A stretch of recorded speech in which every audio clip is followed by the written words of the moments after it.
You've heard of the snakes in Australia, and you've heard of the snakes in Japan, and you've heard of the rattler, that old Texas battler, whose bite could mean death to a man.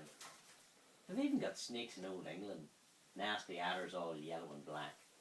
But in Erin's Green Isle, we can say with a smile, they're away, and they're not coming back.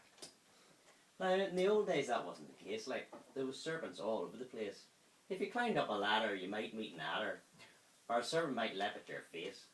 If you went for a walk up the Shankill, or wander along Sandy Road, bloody great python would likely come riding and take a lump out of your toe. Now, there once was a man named St. Patrick, a fella of fame and renown. He hoisted his sails and came over from Wales to convert all the heathens in town.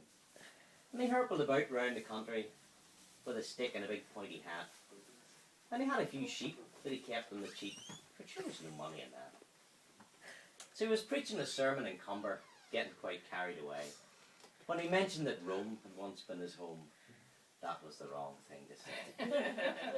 For he felt a sharp pain in his cheekbone, and he put up his hand till his bake.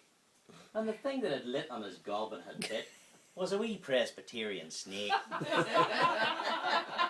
Well, the snake slithered down from the pulpit, quite certain St. Patrick would die. But your man was no dozer. He hoisted that crozier and belted the snake in the eye. And he said, "Listen, Legless, I've had just enough of your chat. If you think that that trick will work with St. Patrick, you must be far worser nor daft." Well, the snake slithered home in a temper, and he gathered his friends all around. He said, "Listen here, mates, we'd better get on our skates. I reckon it's time to leave town. For it's not much fun when you invite a big fella, and you sit back expecting him to die. And he's so flaming quick with on big pointy stick, he belts you a dig in the eye." So a strange sight confronted St. Patrick when he got up the very next day. Snakes with long faces were packing their cases and heading for Donegal Quay. Some got on cheap flights to Mallorca, others got package holidays in Spain. But there wasn't a doubt they were all heading out, and they weren't going to come back again. So the reason the snakes all left Ireland, and this is no word of a lie, they all went to places to bite people's faces and be reasonably sure they would die.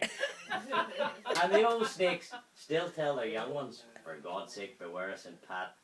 Take yourself off if you see his big staff and his cloak and his big pointy hat." Very good. Woo! I've never heard that one before. That was